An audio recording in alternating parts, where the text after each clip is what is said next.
Bueno, muy buenos días para todos. Para quienes no me conozcan, mi nombre es Jonathan Daza y soy estudiante de TLA2. El día de hoy vengo a hablarles sobre los artículos 15, 37, 38 y 54 de la Constitución Política de Colombia. Vamos a empezar con el artículo 15 que nos dice lo siguiente. Todas las personas tienen derecho a una intimidad personal y familiar y a su buen nombre. El Estado debe respetarlos y hacerlos respetar. De igual modo, tienen derecho a conocer, actualizar y certificar las informaciones sobre ellas en bancos de datos y en archivos de entidades públicas y privadas. Como podemos observar o entender en este artículo, nos habla como de diferentes tipos de derechos, que vendría siendo la intimidad, el buen nombre y como derecho a la rectificación de nuestra información personal. Vamos a comenzar como con un ejemplo claro para entender bien a qué se refiere con la intimidad personal y familiar. Un ejemplo claro con el que podemos entender más fácilmente la intimidad personal es, por ejemplo, cuando una persona tiene una pareja y su pareja le quiere revisar el celular. Simplemente por el hecho de que tú tengas una pareja no quiere decir que ella tenga el derecho para poder mirar tu información personal. Lo que estaría haciendo sería violando el derecho a la intimidad y por lo cual no te estaría respetando a ti ni la relación. Otro caso también en el que yo pude indagar en internet acerca de la intimidad personal es sobre un caso sobre un hacker que estaba trabajando para la fiscalía y este empezó como a buscar muchísima información personal, perdón, sobre, sobre el Estado y por tal razón fue buscado por la policía. Ellos pues lo que hicieron fue buscar toda su información personal. ¿Y a qué me refiero con esto? Que digamos si una persona empieza a indagar mucho sobre la información de una persona pero de una manera exagerada estaría violando pues el derecho a la intimidad, mucho más si lo está haciendo sin tu consentimiento.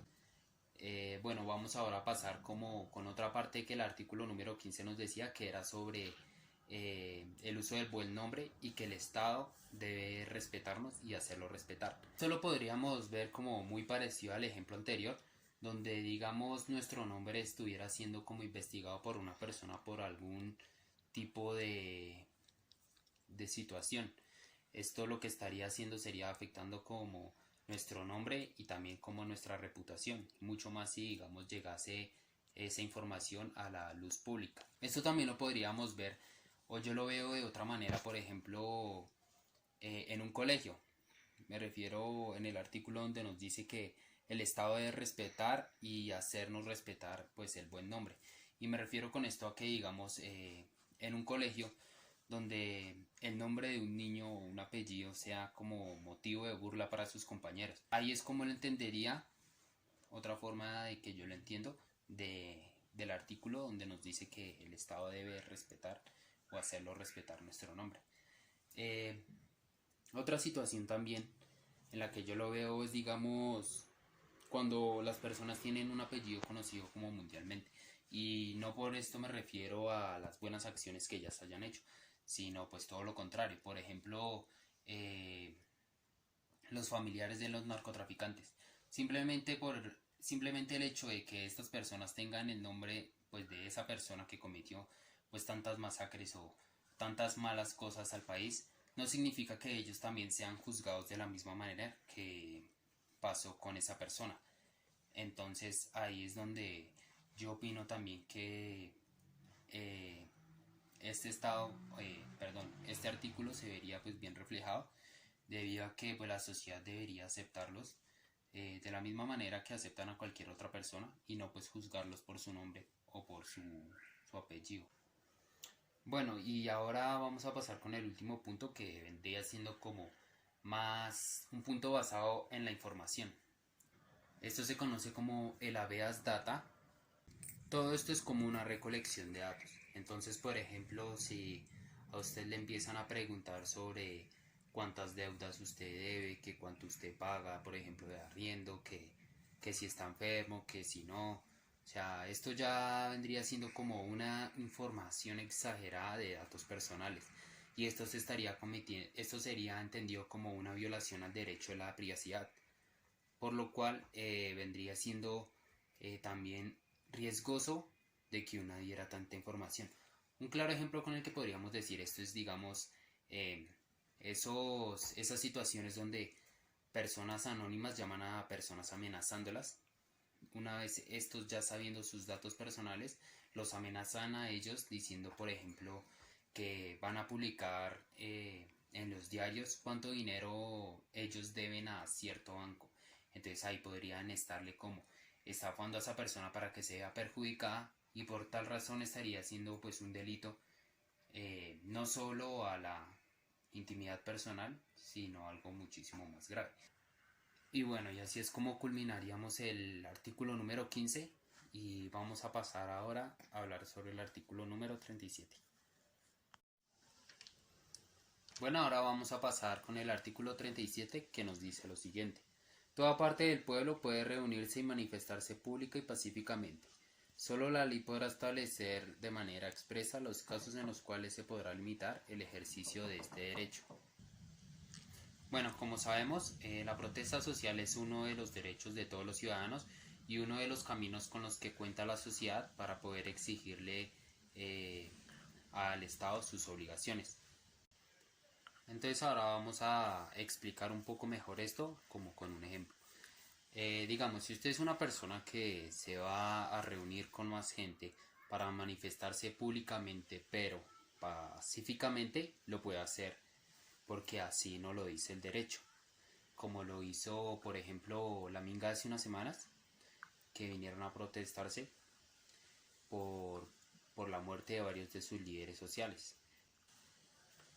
Pero ya por otro lado, si usted es una persona que va a ejercer el vandalismo, como lastimosamente ocurrió el año pasado, por ejemplo, en las protestas, cuando varios individuos utilizaron como esta situación para hacerse con varios Transmilenios, SITPs y negocios, pues obviamente va a ahí entrar el SMAT y la policía para combatir.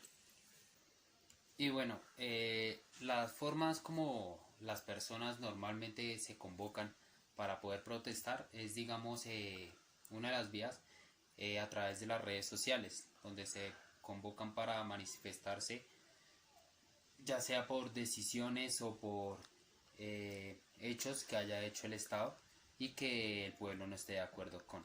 Y ahora vamos a continuar con el artículo número 38. El artículo número 38 nos dice lo siguiente. Se garantizará el derecho de la libre asociación para el desarrollo de las distintas actividades que las personas realizan en la sociedad. ¿A qué se refiere esto? Que podrían ser varias cosas, por ejemplo, asociaciones, fundaciones, academias, etc. Para entender un poco mejor lo que nos dice este artículo, vamos a escuchar un ejemplo. Hagamos de cuenta una persona que quiera hacer una fundación para personas, no sé, con problemas de drogadicción, con mujeres maltratadas por, digamos, que han sido forzadas para una prostitución, incluso para animales sin hogar. Lo pueden hacer, ya que pues este artículo nos consagra el derecho de poder ayudar, por así decirlo, a la gente necesitada, tal como nos lo dice el artículo con respecto a la libre asociación para el desarrollo de las diferentes actividades. Y así es como culminamos el capítulo 38. Vamos a pasar con el último, que vendría siendo el artículo número 54. Bueno, y el artículo número 54 nos dice que es obligación del Estado y de los empleadores ofrecer formación y habilitación profesional y técnica a quienes lo requieran. El Estado debe proporcionar ubicación laboral de las personas en edad de trabajar y garantizar a los minusválidos el derecho a un trabajo acorde con sus condiciones de salud. Bueno, pienso que frente a este artículo se estaría como trabajando bien, y así lo único que se vería como de raro en las empresas y desacuerdos serían como los sindicatos. Bueno, vamos a hablar ahora de un ejemplo claro para que podamos entender mejor lo que nos dice este artículo. Vamos a decir, por ejemplo, una persona se encuentra trabajando y este es despedido por su jefe debido a que no tiene, digamos, conocimientos suficientes para trabajar, digamos, en la herramienta Excel, por ejemplo. Entonces ahí entraríamos a ver lo que nos dice este artículo, ya que es una obligación del Estado, bueno, en este caso del empleador, ofrecerle como una guía, como una ayuda al empleado para que pueda ejercer mejor sus tareas. Sería siendo una violación del Estado donde éste lo echara de su empleo sin una habilitación de la herramienta como pues ya lo he dicho anteriormente. Y bueno, profesora, compañeros, espero hoy el video haya sido de su agrado y espero lo más importante que me haya podido hecho entender y que a ustedes les haya quedado claro los artículos de la Constitución Política de Colombia. Muchas gracias.